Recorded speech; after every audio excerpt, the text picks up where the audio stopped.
Hey, Chris, thanks for the request. I appreciate it. Anybody who's a friend of Chuck Swirsky is a friend of mine, so I'm happy to do this for you and would love to be on the podcast at some point. Just shoot me an email through my website and we will see if we can make that happen. In the meantime, here is the promo for your podcast. Hey, what's up? This is Tim Sinclair, public address voice of the Chicago Bulls, Chicago Bears, Chicago Fire, and University of Illinois Fighting Illini. And you're listening to Live with CDP, one of the best podcasts in all of Canada. Enjoy. All right, man. Hope that works for you, and we will talk soon. See you. Hey, good morning, everybody. Welcome to this special edition of Live with CDP on this Monday, November 22nd. Hard to believe. Anyways, I'm looking forward to my guest today, Steve Bell. He's the longtime radio play-by-play announcer for the Windsor Spitfires of the OHL since 87 and 88. And he's also had a 40-year career in radio in the Windsor market. And he's also now a care ambassador for Team Goran. Remax Realtor in the Windsor area as well. And if you guys give me 1 minute, I will bring on the longtime voice of the Windsor Spitfires, and we'll talk a little Spitfires hockey and his career in radio and his new endeavors as well. 1 second. Good morning, Steve. How you doing? Good. Good. Well, thank you so much for coming on. So how's your day been going? How's your day been going? Good? It's been busy. I do 2 or 3 different, ever since being terminated from my normal job, I've now got about 19 other little tiny projects that keep me busy. Okay, well, I appreciate it. Hey, that was a good win for the Spitfires yesterday, coming back from 6-2 to win 7-6 in a shootout. Oh, absolutely. Every game's important. There's just no easy games we're finding out here in the Western Conference this year of the OHL. And I think every team would say that. London last week lost a couple of times to Sarnia. They also lost to the Flint Firebirds. I think the Spitfires may have got caught off guard a little bit last week. Last place Erie came to town and was the better team all game long and defeated the Spitfires 7-4. So there's just on any given night, a team that's sitting 10th in the conference can beat a team that's number 1 of the conference. And but as for the comeback yesterday, the Spitfires really struggled. They've got a number of injuries, but you can't really blame injuries or penalties, anything like that. They were down 6-2 with 20 seconds left in the second period. Wyatt Johnson scored to make it 6-3. And ironically enough, during the broadcast, I had the general manager, Bill Bowler, come on and join me. We had already set that up previously. And Bill, right at the end of the broadcast, with his time segment of the second intermission, said, Beller, I know we're going to get opportunities. We're going to get at least 3 good scoring chances here in the third. We have to bury them. And then we have to make sure we shut them out at the other end. The Spitfires had made a goaltending change and went to the backup yesterday, Kyle Downey, in relief. Sure enough, he pitches a shutout in relief. The Spits, just as Bill Bowler explained, they would score 3 and nothing at all in the overtime and then wind up winning it in the shootout. So, hey, down 6-2 and come back and win 7-6. And it's kind of weird because, I live and die with, you eat your pregame meal with these guys. You're right on the bus. They become part of like an extended family. So they lose. I come home. I'm sour. I don't kick my dog. I don't want the Humane Society all upset. But no, I'm just in a foul mood. I'm not happy. They win. I come home. I kiss my dog. I kiss my wife and hug the dog and do all those things. So, yeah, to be down 6-2, come back, win 7-6 on a Sunday afternoon, kind of capped off my weekend. Well, and Guelph the other day was down 3-2 to a very tough Sarnia Sting team, and the Storm tied it up at 3-3 with 7.2 seconds to go. And then that kid, Sasha Pashanov, scored his 18th goal, second of the day in overtime to win it 4-3. And doing volunteer work with Rogers TV, it makes the teardown of the cameras and all that much more fun work when the Storm win. Well, exactly. And we've only seen the Storm down here once. And I'll tell you what, Pashistov, they've got a handful of players that are highly skilled on that Guelph team. And I'll tell you what, what a sick set of hands, as the kids say.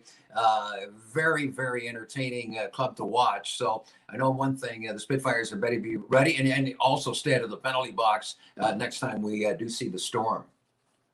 Yes, and I had Manny come on a couple of weeks ago as well. Really super nice guy, Manny. And like I said, I'm gonna have to try to come up to a game at the WFCU Center in Windsor. I haven't been there yet, and I'd like to see a Storm Windsor Spitfire game up there, hopefully this season. Hey, just let us know. Just let us know. Manny will hook you up. But no, we'll make sure we take care of you for sure, Chris. The thing with Manny, this is kind of the first time we've teamed up. I've known Manny. He was actually my boss at the radio station for a few years. He was a news director, and I just kind of the sports bum and hang out there a little bit for 41 years. But he already had a long career going up in Owen Sound. And really is a solid guy.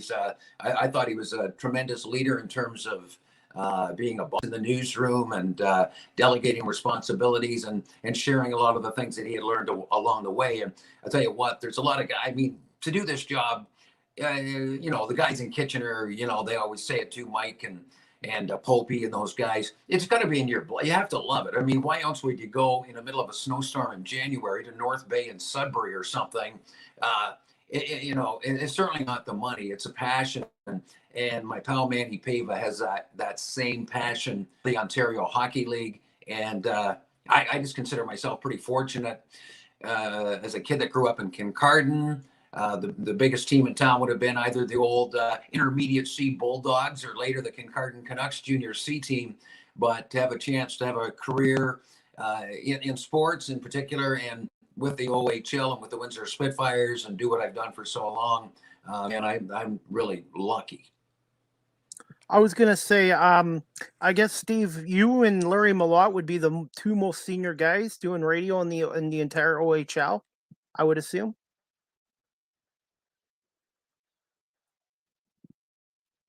My question. You're calling me old man? No. I was just never ask him or a play-by-play guy how old you are, man. That's a good way to get slapped, dude. I should have had it a while, although I had about a 10-year break. Okay. Not my choice, but I had about a 10-year break. I don't know, between the radio station, something there. And Mike Miller, who was a real nice guy from Michigan, and Millsy did, I think it was 10 years, I believe, play-by-play. So there was a gap in there.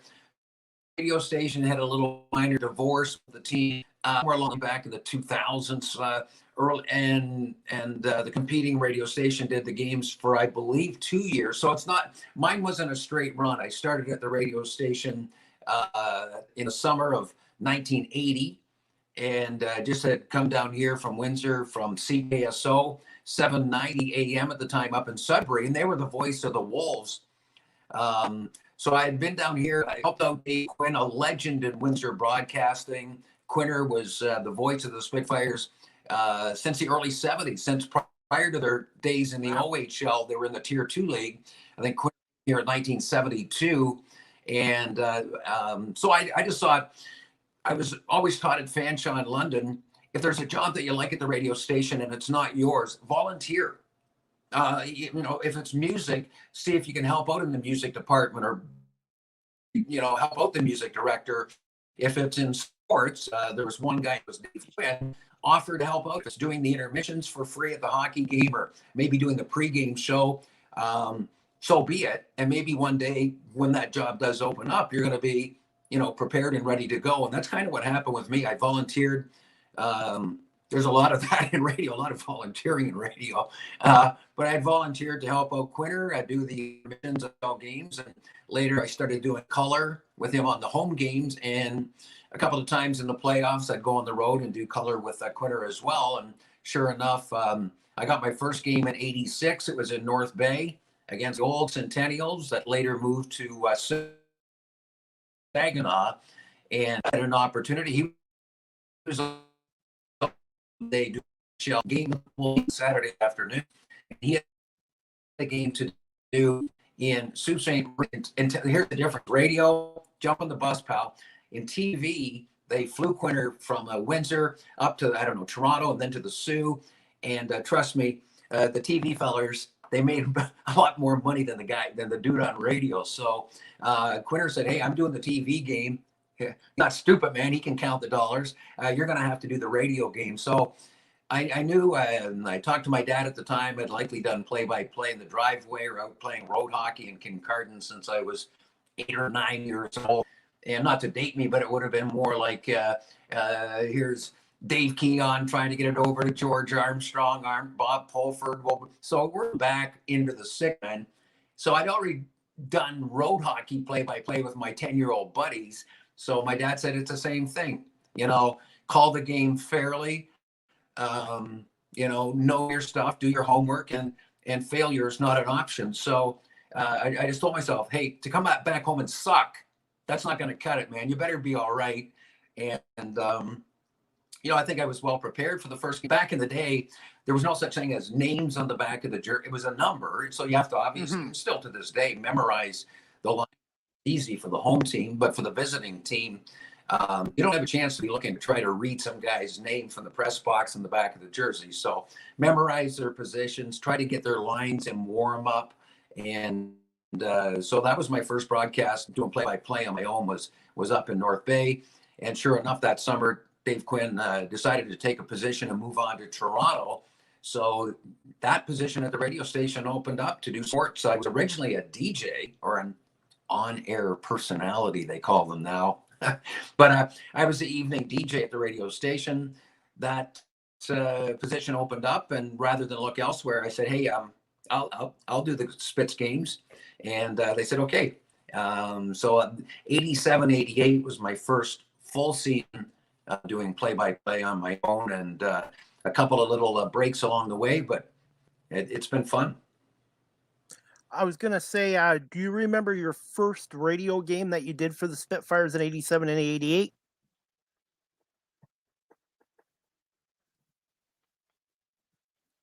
Oh, well, like I said, the first play-by-play game that I did on my own was in 86 when Quinter had to go to Sault Ste. Marie and do a TV gig.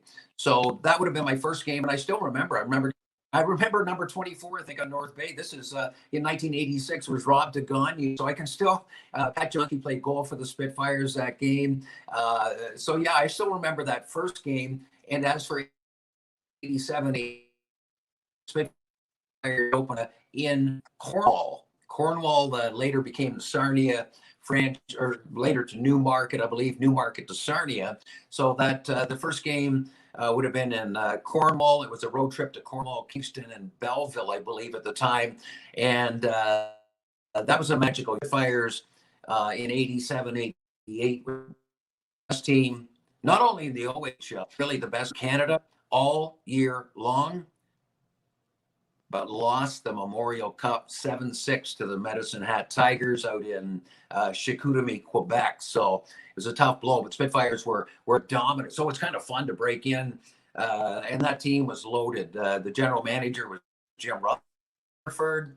The head coach was Tom Webster. Some of the star players included guys like Shannon, Glenn Featherstone on the blue line. I mentioned Pat Jablonski in goal. Peter Ing was the backup.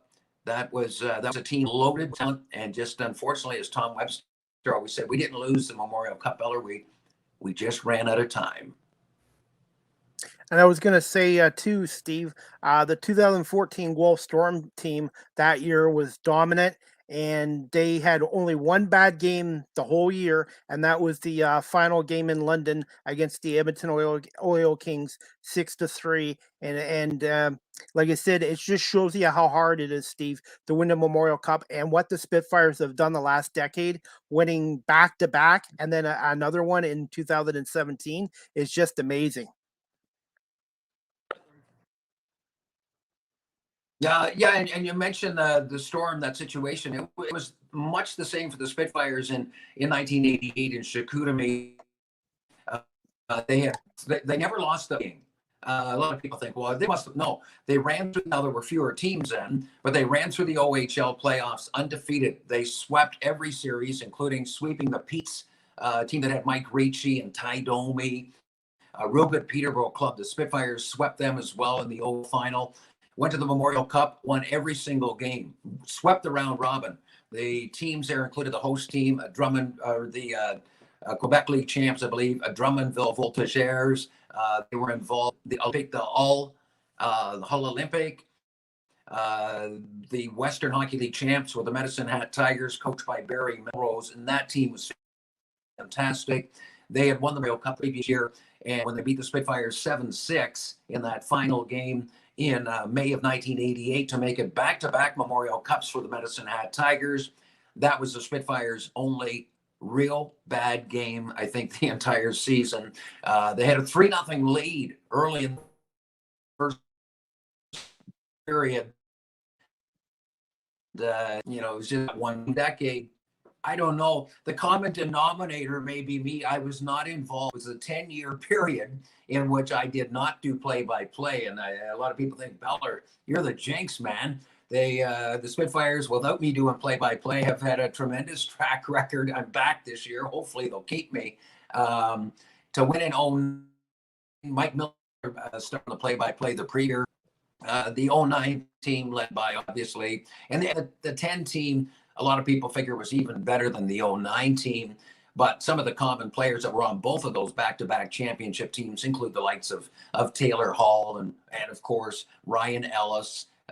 So both of those teams were fun.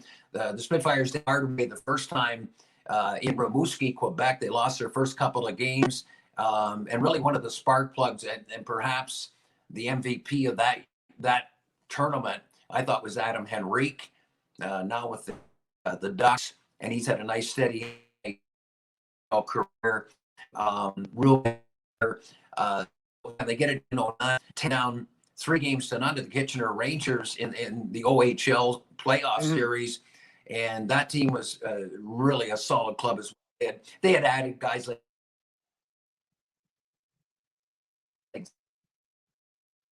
Zach for the stretch run. Once they did dispose Kitchener, they came back from the 3-game deficit and they never lost another game. They ran over anyone else, including out in Brandon, Manitoba. They destroyed everybody in dominant fashion, winning their second straight Memorial Cup. And then the Memorial Cup here a few years ago in 2017, it was strange. They won it on home ice, and a lot of people thought, oh, come on. They backed this thing. They won it at home and I said all along, there were 3 or 4 teams in the OHL, I think, that were every bit as good or better than any of the teams that came to Windsor for the Memorial Cup that year. The OHL had 3 or 4 real dominant teams, including the London Knights, Erie. Erie wound up winning the OHL title in another fact, the series over London to win the OHL. The Spitfires did get eliminated in round 1. And so they sat around for like 6 weeks waiting for the Memorial Cup. And Rocky Thompson, the head coach, I think did a marvelous job of one day bringing the kids to the rink and bag skating them, and then the next day, hey, fellas, take the day off. It's going to be let's go to the movies or something else. And it also gave the Spitfires, they had some nagging injuries, including big defenseman Logan Stanley, now with the Winnipeg Jets, that had nicked them up a little bit in that playoff series with London in the stretch. For 6 weeks, gave them a chance to get healthy, and they responded. And for everybody that says, "Oh, Beller," they rested up. The other teams had to go through the playoff grind. It's not their fault the way the tournament was set up. The last time I checked, the Spitfires played every team. The Seattle Thunderbirds, by the likes of Matthew Barzal, Rugaber, NHLers. Spitfires spanked them. St. John with guys like Joey Valeno, a youngster on that St. John team that came in here. Another really good club from the Quebec League, and the Erie Otters with guys like Strome and DeBrincat. I think Dermott was on that club. That was an unbelievable Erie team. The Spitfires beat everyone, and they beat Erie twice. So what are you talking about? They never lost a game in the Memorial Cup. For the people that said back in they wanted it. home. I don't know, 80 or 3 times for a game. I was those 3 Memorial Cups. I was not the play-by-play guy. Mike Miller was, but Millsy was gracious enough to ask me with about a minute or so left in the third of the game here to win the Memorial Cup to call the play-by-play. It was a 1-goal game. I said, "There's no way, man. I'm with James. I'm not putting the headset on. How about we wait till there's about 30 seconds left and a face-off in the Erie zone? Now I'll put the headset on and I'll take over now. It should be safe." And so that was, I thought, a classy move on Mike's part. Awesome stuff. That is really awesome stuff to hear. I was gonna say, and like I said, in my opinion, as a Storm fan, I don't think the Windsor Spitfires get enough recognition for their success the last decade in that, because I know the London Knights have been great the last 20 years and stuff, and they've won their 05 and 16 Memorial Cups. I just think the Windsor Spitfires, like I said, it's hard to win one, but two, but three. And like I said, I just really think the franchise has had a lot of success, and even in '88, you guys could have won that as well easily.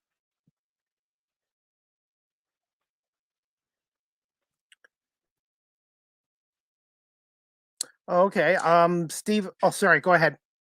And and there's some real good, just a fantastic London.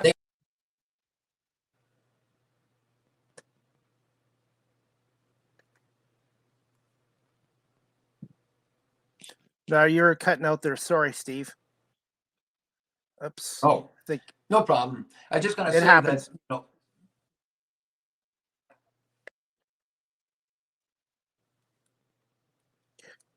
Yeah, go ahead, Steve. Yeah. I'm sorry. Just going to say too that that London club,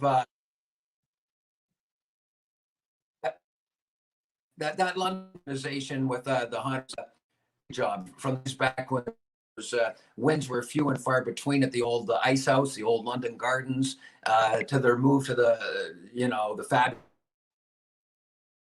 fabulous facility they have now at the.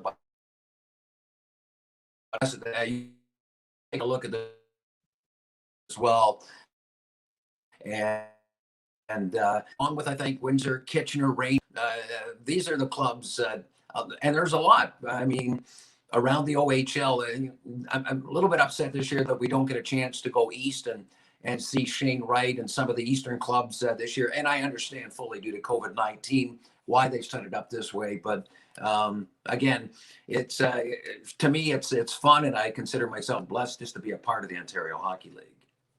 And as a volunteer with Rogers TV, I'm so glad the OHL is back, because I really enjoy doing camera work and miss being around the players and the fans in the arenas, just like the broadcasters like yourself.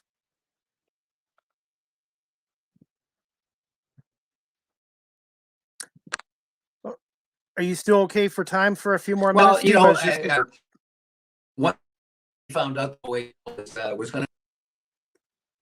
Sure. Yeah.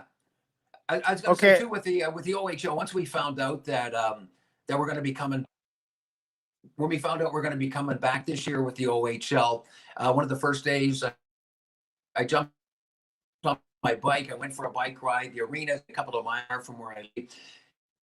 Just walked in to the WCU Center, it just right. The smell of being in an arena, the feeling in an arena, to see some of the boys, to see the trainers there starting to sharpen skates. It's what I love to do. So to be around the team and around the players and have the OHL back in, I'm just hoping that once we get through more and more of the COVID, that we start getting better turnouts too around the league. I see London, Kitchener, obviously, like always, they're doing a great job. I know in Windsor, I'm a little disappointed that we haven't had more fans out. I know with the Guelph Storm, their attendance had been down so far until their last 2 home games, where they had 3,600, and then the last game was sold out against Sarnia. So I know for Guelph, the attendance is picking up, and hopefully it will do the same thing in Windsor as well. And your arena, from what I've seen on TV, looks awesome.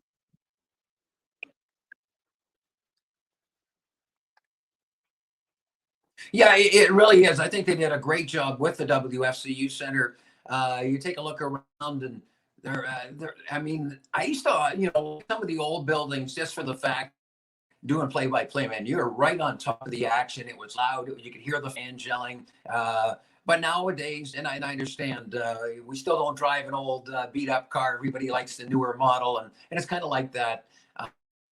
I think with the younger to have the entities to sit there and watch a game in a suite, maybe have a nice a glass of Chardonnay or something, or in my case, maybe a cold brew. Not during the games, but for the fans. Then rather than way back in the day where you're cramped in seats, but yeah, there's so many great facilities. I love the WFCU Center. It's so much better though with 5,000. I mean, the building holds 6,500. And yeah, during the back-to-back Memorial Cup years, plus it was a new building at the time, we were sold out most nights. With 3,000 in the building, it's okay. But with a larger crowd, 5,000 plus, it is a great spot. I like the design of it, the suites, everything really about the arena. There's some other beauties. Budweiser Gardens in London, one of the best, but still an older building. I've mentioned them a couple of times that I love broadcasting from is I still always the Odd at the Odd in Kitchener. You go in there on a Friday night, you've got 6,800, 7,000 at the Odd. And they know they're high. It's a knowledgeable crowd, the Kitchener. That's still one of my favorite spots, And especially if the Spits win. Definitely. And I had Mark Farwell on my show last week, and he couldn't believe it. I haven't been to a game at the Odd since March 1983 when the Kitchener Rangers beat the Guelph Platers, the franchise before the Owen Sound attack, and they beat them 13-1. So Mike's like, "You need to come back to a game at the Odd." And I said, "Yeah, it's been 39 years since I was at a Kitchener Rangers Platers game." So I'm gonna have to start going. Yeah.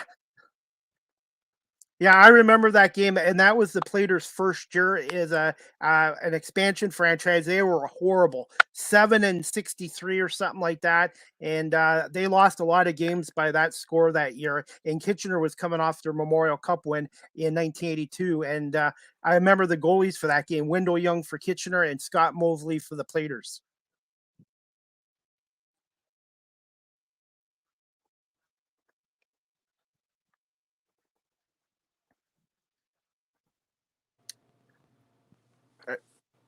Oh, sorry, Chris.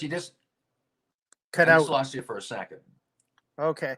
Yeah. So I've been an OHL fan for 40 years, and I miss the old Yeah. barns like Guelph Memorial Gardens and all that too.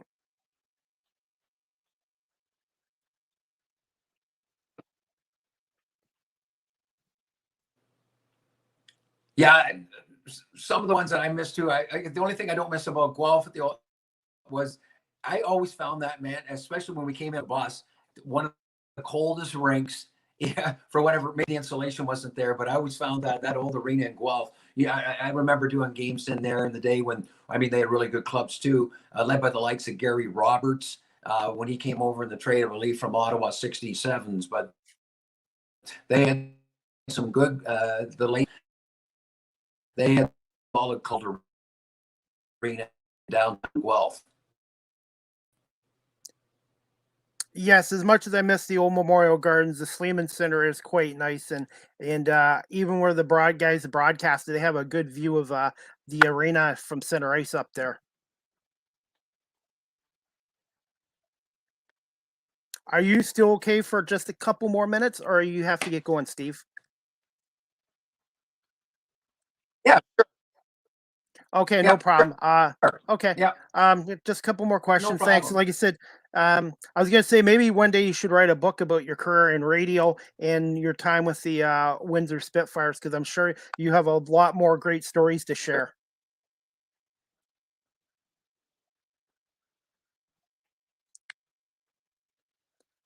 Oh yeah, anytime, always, anytime we talk radio or hockey, OHL or Spitfires, I'm usually in a pretty good mood. Yes, and I love sports too. This question I wanted to ask you, Steve. I just wanted to get it in. What was it like to work in the radio in the Windsor market for 40 years?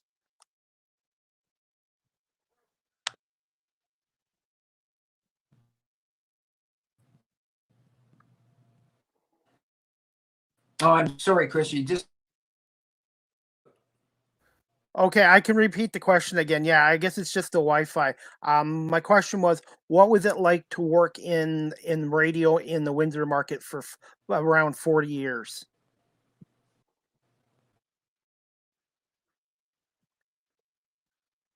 what was it like for 40 years? It goes by quickly. I mean, I've seen a few photos when I first started at the radio station. I think one was on like a McHappy Day at McDonald's or something in 1981. I was a baby. I was a kid. And then I look back and think, geez, it hasn't been that. Am I that old? And then all of a sudden I see all the gray hair that's coming on the sides and the extra 10 pounds that I'm carrying, whatever the case may be. But no, to be on radio for over 40 years in Windsor, I'll admit it. I'm still a little upset the way it went down. The way I terminated, served more not for what I did on the radio, for what I've done on the career base relationship that I developed with the listeners over part of when they get up in the morning, turning the radio, coffee and breakfast, getting the kids off to school station, and me being a part of it, doing the sports in the morning, basketball game with St. Anne beating the Herman Green Griffins last night, or program of the university, and also covering events that are local here in Windsor, Essex. Anything from a Ryder Cup golf tournament in the summer to the Detroit Grand Prix. I just thought I deserved to say goodbye, or to have have some of the listeners on I'd really would have loved to have on, say a guy like the Spare team back 87, 88, to have on a guy like Mike Morency from Fratman football for 5 minutes, and to have some of the listeners call in their stories and memories. It would have been so nice. And I was not given that opportunity. I was given a phone call, and about 1 minute's warning that I was done, I was terminated, and that's and to this day that hurts. It was other than COVID, it was like it was exactly walked out the back door, no real explanation, take it or leave. And but for the volunteer work, I've done an area for great organizations like In Honor of the Ones We Love. I don't think I've ever said no to any charity. If I could, if I was free, if my time was up, free of charge, as long as I didn't have any other commitments, that I would help out. And I'm not a good MC. I'm not funny. I'm not. But if I always figured, I do live auctions at, at so many events. If they have a football signed by Barry Sanders and can raise $1,000 something for a charity for children with life-threatening illness, auctioneer. But I know one year they had to bring in an auctioneer and pay him a couple of hundred. I said, I'll do it for free. And whatever money you were going to give it to the charity. And I just thought, from all the charity work that I had done in the area too, that I deserved maybe a tiny bit of respect. And that was not given. It was like, here, whatever, you've been here 41 years, you're terminated. But I know that's corporate Canada. It's a big business, and it's the way things go, and nobody wants to hear me whine and cry about it. So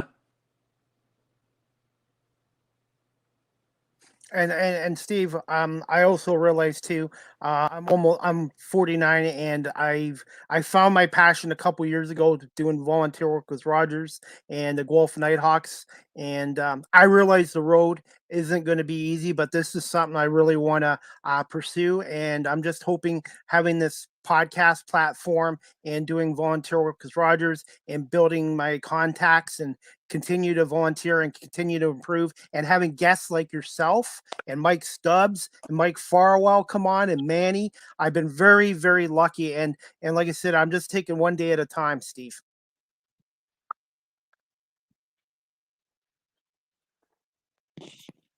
hey, that's all you do, man. And congratulations. So far so good. And don't let anyone say you can't do this. It's a joke, too hard. If I listen to people like I would have stayed home in kindergarten, and likely worked at the Bruce nuclear plant, likely made 5 times so money, 10 times so money, and been retired years ago with a nice cottage and beautiful cars. But this is what I wanted to do. I wanted to be on the radio. And in particular, once I love being a DJ, but had the opportunity to I play hockey. Like I said, I was when we were 9 years old playing street hockey in Kincardine. So don't let anyone say, "Oh, you're too old. You can't do it. You don't have the time." No, don't let anyone tell you what to do, man. Let yourself. And who knows? There's always opportunities out there. And again, I'm a big believer by volunteering and helping. And all the time people may say, "Well, how much am I going to get paid to do that?" Or if I come in and do that, what are you going to? Hey, if you get your foot in the door, you just never know what can happen after that. So, hey, kudos, man. Keep going. Thank you so much. And I want to say I love being with Rogers TV, and I'm still trying to get better at the camera and learn as much as I can. And I just got one last question for you, Stephen. I'll let you go. It's not really a question, but any advice for those, not just myself, looking to pursue a career in radio, broadcasting, and play-by-play? And where can my audience find you on social media? I'm sorry. Okay, I'll repeat my question. Any I'm sorry, you advice? catch that. Broadcasting and play-by. Yeah, my question is any advice for those, not just myself. Advice for broadcasting and play-by-play in particular.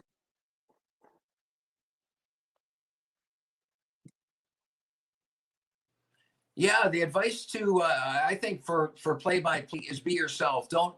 I know there's some guys that try to mimic someone else, some that you've heard, whether it's Joe Bowen, who is just fantastic, one of the greatest, most entertaining hockey broadcasters I think ever.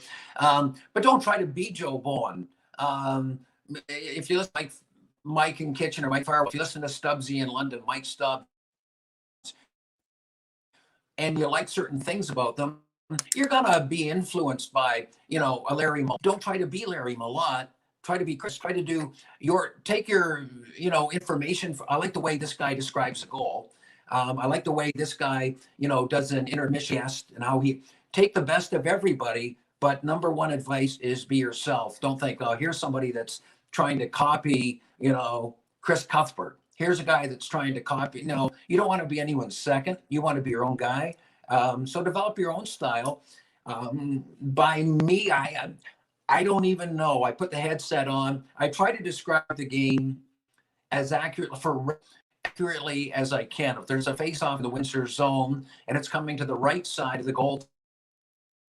goaltender, Xavier Medina, I want the guy driving down EC Row or somebody on being able to pick the faces deep in the Windsor zone to the circle to the right of the goaltender, Xavier Medina, blocker side. Now you can picture so-and-so into it's whatever in the Spitfires. Will Cooley's going to come in and take the draw. You want them to picture exactly what's happening, where the puck is at all times. Is it in the neutral zone? Gee, they scored. I thought the puck was out in the neutral zone. How did that? No, they were in it. So, and the other thing is to be honest, not make things that aren't there. If it's a great play by someone on the Guelph Storm, then say that.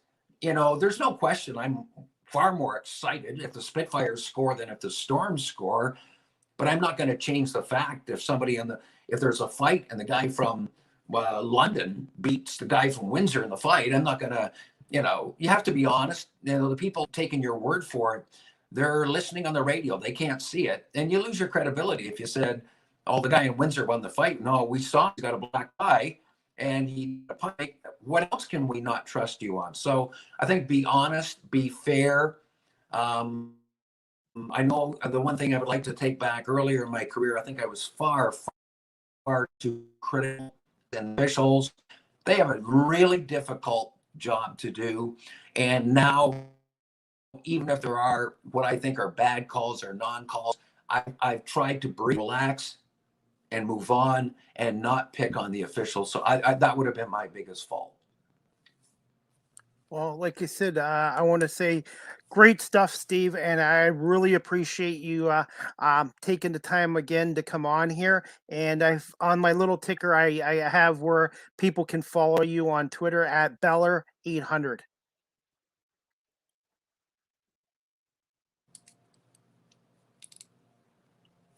And you guys got a busy week Sorry, you again. cut out just at the Oh, last. sorry. I can follow yourself at Twitter at Beller800, and also the Spitfire games are on CKLW800 as well.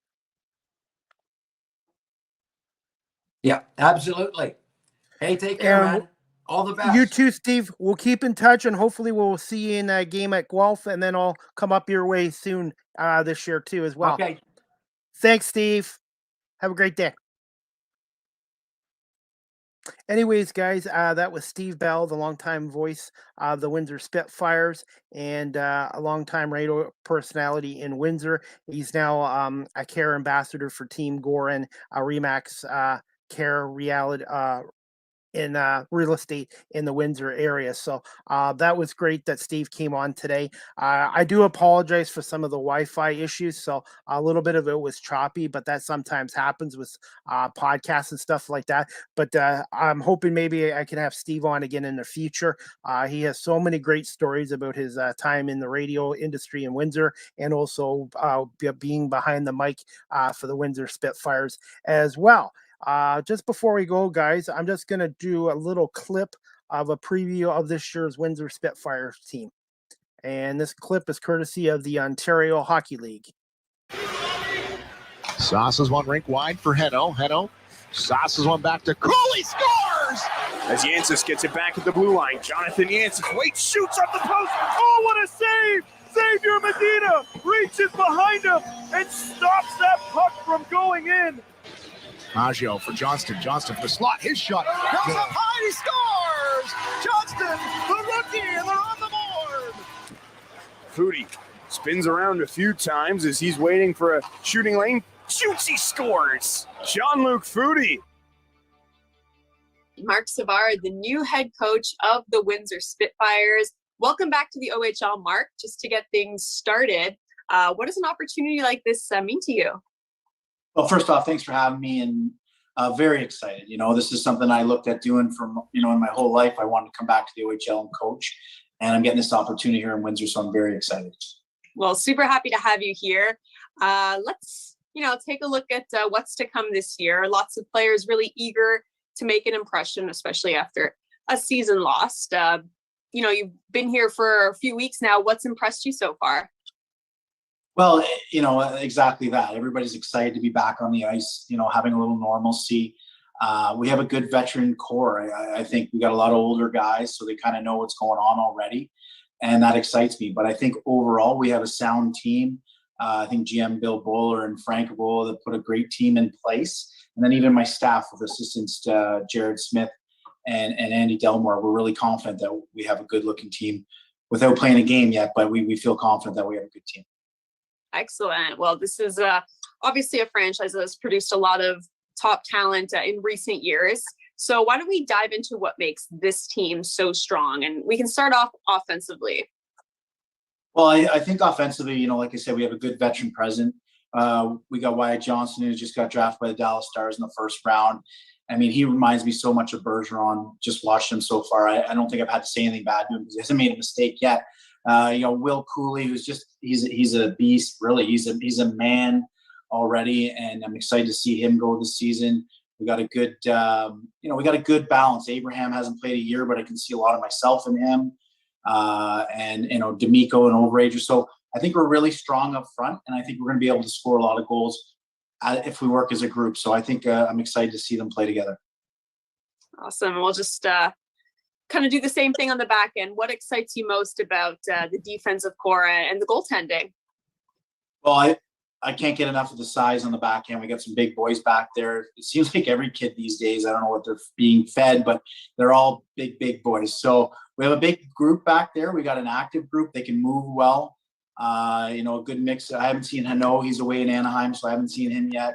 So I've seen most of the others. Sobolev, too, is in Montreal. So those two I haven't seen, but from what I've seen, Robinson, Renwick, DeAngelis our first round pick, second round pick, Ride, who's 6'8". I mean, so we got a big group back there, and I think they're doing a great job. We got Medina in nets, and he had a great first rookie year, missed last year. Obviously, no one played. So we're excited. We got a great goaltender back there. And we got Downey, a second round pick, who's going to learn a lot from him and be ready to go when called upon. So we're excited about the back end. And again, I think scoring goals shouldn't be an issue. Excellent. Now, kind of ushering in a new era with the Spitfires, with yourself as head coach. What is the identity you really want to establish with this team? Well, I think at the end of the day, there's no reason you can't be the hardest working team. So that's something I'm going to stress a lot. But again, just being a group, being like a family, being together and having each other's back. And I think that'll put, when push comes to shove, that'll help us win some games when each guy's pulling for each other. So a lot of that kind of stuff. But again, I think we're going to be an offensive team. I was an offensive player. I think, being respectful defensively and having good defensive situations built into the hockey club will help. But again, we're going to score a lot of goals, I think, and we're going to be an exciting team. Awesome. Well, you definitely mentioned a strong veteran presence. Have you been impressed so far with what you've seen in terms of those older guys kind of taking the younger guys under their wing? I really have. We had the tryouts and a lot of the kids that left here, really learned a lot from the guys. They did a great job in handling the young guys that came in here. They were all excited. But I've seen a great job by them. We tried to match them up against each other, and they played hard, and they kept battling the whole camp. And I'm excited. Like I said, everybody's excited right now. We haven't played hockey in so long, so it's no problem getting them to the rink and being excited on the ice. We all want to be out there right now. There's no place we'd rather be. So it's very exciting moving forward. Excellent. Thank you so much, Mark. Can't wait to see you guys this year. Thank you. Anyways, guys, that clip was courtesy of the Ontario Hockey League. That was just done in September to preview the 21-22 Spitfires. Currently, the Spitfires are 8 wins, 6 losses, and 2 overtime losses for 18 points. So they're currently in 5th place in the Western Conference, just behind the Guelph Storm. The Guelph Storm, I believe, are 10-6-2. I believe, with 22 points. Right now, London leads the Western Conference with 27 points. So I still think it's up for grabs. London's off to a good start. Sault Ste. Marie's off to a good start. Guelph has been playing good hockey right now. Sasha Pashanov has been outstanding. In 18 games, he's got 18 goals, 13 assists, 31 points. If he plays all 68 for the Storm this year in the regular season, which he might not because of the World Juniors, he has a very good chance of breaking Todd Bertuzzi's club record of 54 goals. They're saying that he's got one of the best shots and quickest releases in the history of the Storm hockey franchise. Obviously, Todd Bertuzzi had one. Isaac Ratcliffe recently with the Storm had one, and now Pashanov. He's just an amazing player to watch, and he has been, to me, he is the MVP right now of the OHL season as well. And speaking of the Storm, they have a busy weekend this weekend. They have 3-3. Friday night, the London Knights come to the Sleeman Center. I'll be doing camera work for Rogers TV. And then Saturday night, they take on the Erie Otters in Erie. And then Sunday afternoon, Erie comes back to Guelph. And as for the Windsor Spitfires, they take on those London Knights Wednesday night at 7:30 at the WFCU Center in Windsor. And then they have a home-and-home, I believe, with the Saginaw Spirits on Friday and Saturday. So I'm just, like I said, like I was mentioning with Steve, I was so glad to have the OHL back, just to be around the players, the fans, and be around the Rogers TV crew as well. And just keep getting better at camera work as well. So anyways, guys, like I said, just going to let you know, let's see, my next Live with CDP podcast is going to be tomorrow, Tuesday, November 23rd at 4 o'clock Eastern. A guest is John Googler, the longtime radio play-by-play voice of the National Lacrosse League's Buffalo Bandits, to come on and talk some National Lacrosse League Bandits with us, and his long career in broadcasting with the Rochester Americans in the 80s, and as a TV host and play-by-play announcer for the Buffalo Sabres for 5 years, as well as being a public address announcer for the Buffalo Bills for 10 years, I believe, from 97 to 2007. So again, check out John Googler, my next guest on Live with CDP tomorrow at 4 o'clock Eastern, 1 on the West Coast. And I'm looking forward to speaking to John about his long career in broadcasting and play-by-play, and being involved with the Rochester Americans, the Sabres, the Bills, and now the Bandits. He's been their play-by-play voice since 2004. And let's see, guys. Let's see. I'm just going to put on here is what I normally do. Live with CDP podcast. The downloaded audio version is on Google Podcasts, Anchor FM, Apple Podcasts, Breaker, Pocket Casts, Radio Public, Spotify, Castbox, and LinkedIn. And also, guys, just to let you know, you can follow the voice of the Windsor Spitfires, Steve Bell, on Twitter at Beller, BELLER 800. And I hope I can have him back on as a guest again. A really good guy, and has had a long career in radio and play-by-play announcing. You can catch the Spitfire games on iHeartRadio.ca/AM 800 in Windsor. And also, guys, just to let you know, you can also check out the Windsor Spitfires website at windsorspitfires.com. So it's going to be a busy weekend for the Windsor Spitfires, the London Knights, and the Guelph Storm, especially the Storm and the Spitfires with the 3-3 weekend as well. All right, guys, I'm going to call it a podcast. But again, I just want to say thank you so much to Steve Bell for coming on today. And I'm looking forward to my next podcast tomorrow at 4 o'clock. And if you get a chance, wherever you live, check out an OHL game. It's a great hockey, and I really enjoy it. And it's the best developmental league in the world, as far as I'm concerned. So, all right, guys, I'm going to let you go. But thank you to Steve Bell for coming on. And also, everybody, thank you for watching live on YouTube, my YouTube channel. Please subscribe if you haven't. On Facebook Live, Twitter at Chris D. Palme, and again on my audio platforms as well. So I hope you all have a great day.